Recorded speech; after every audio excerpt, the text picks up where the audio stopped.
Sure. Well, the market has been under a cloud after what we heard from the RBI yesterday and the weak monsoon situation. Hartmut Issel, the head equity and credit for Asia Pacific at UBS, joins us to make sense of all of these cues. Hartmut, hi, good morning. What did you make of the RBI policy yesterday? And should investors be spooked by the cautious commentary that came in both on inflation and on growth? I don't think they should be spooked. And it seems to me from the market reaction that the comments were taken as quite hawkish. But if I look at the inflation side, to some degree you could agree with that if you take the inflation estimate up like they have done at the RBI. But at the same time, they have taken growth down. And we all know this is not only about inflation. Sure, to some degree it is, but it's also about growth, and especially investment growth. And that was also stated is quite weak. So therefore, I think I see it as a much more mixed statement than just outright hawkish. So I think that leaves really a couple of rate cuts over the next coming quarters on the table. What I would say, though, is not so much or so widely discussed, but interestingly, we get the minimum support prices again, or setting of the minimum support prices again for India probably this month. Normally it should happen this month. And I think this is a much more important driver, because that is structural. That is something the government can do something about it. Everybody's divining about the monsoon, and frankly the weather records, at least the track record of them is not that great, so who knows whether it will be high or low.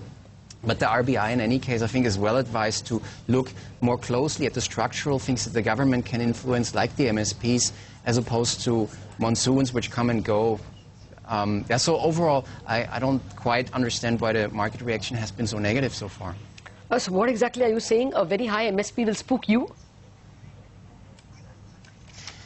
That, of course, would be a different measure. I think this is a key gauge. If we get very high MSPs in, that would be a sign.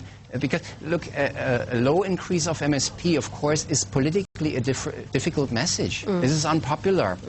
So that is a test whether you now steer towards more populist policy measures. And if we see those, then I think, yes, then we really have to seriously relook at the entire investment case of India. But clearly our base case is that this won't happen. As a matter of fact, we expect MSPs to be lower than the current inflation numbers, which means that over the next 1 year, it could actually drag down inflation. Yeah, actually, we've spoken to past CACP chairman, the Committee of Agricultural Costs and Prices chairman, and they have said that actually they only go by rural wage costs, agriculture implement costs, fertilizer costs, and global prices when they set the MSP. And all these should actually amount to not a high increase in MSP at all. If the government lets that scientific calculation of MSP go, then we shouldn't logically have a problem. But we'll come to it when those are announced. But Hartmut, you spoke about the relative India investment case. Where is it now, especially in the India versus China case, and vis-a-vis other markets as well? Is the India investment case losing its shine, or will it continue to attract money? I don't think it's losing its shine. As a matter of fact, if I can cite another example, the Eurozone, where we're overweight in our portfolios and in our strategies, maybe in a similar situation, people are not quite sure what happens to Greece. And of course, no investment case is without risk. Neither is India, neither is the Eurozone.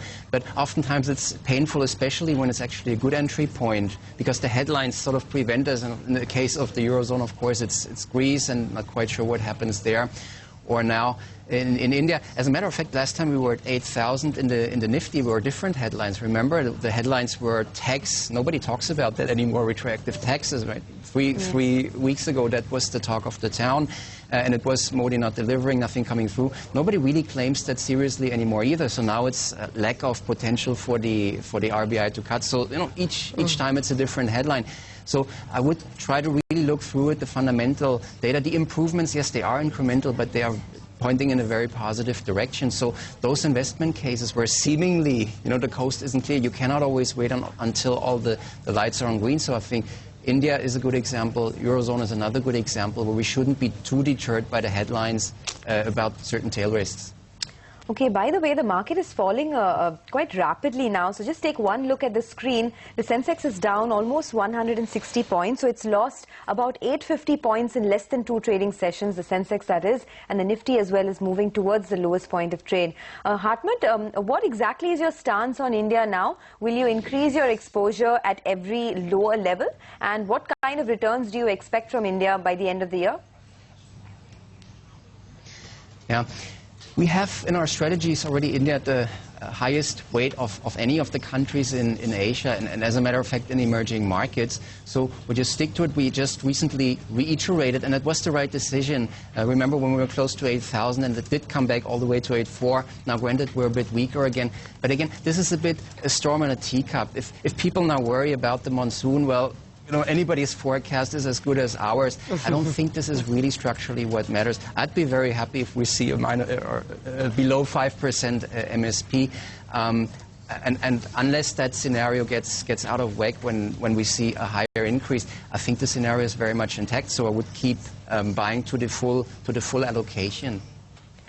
All right, Hartmut, we'll have to leave it at that. But thank you very much for giving us what we might call the FII view, that not perturbed by the headlines at this point in time. And the next more important data point to look at would be the minimum support price that the government will announce, especially for the key crops of rice and wheat. We'll touch base with Issel at that time. For the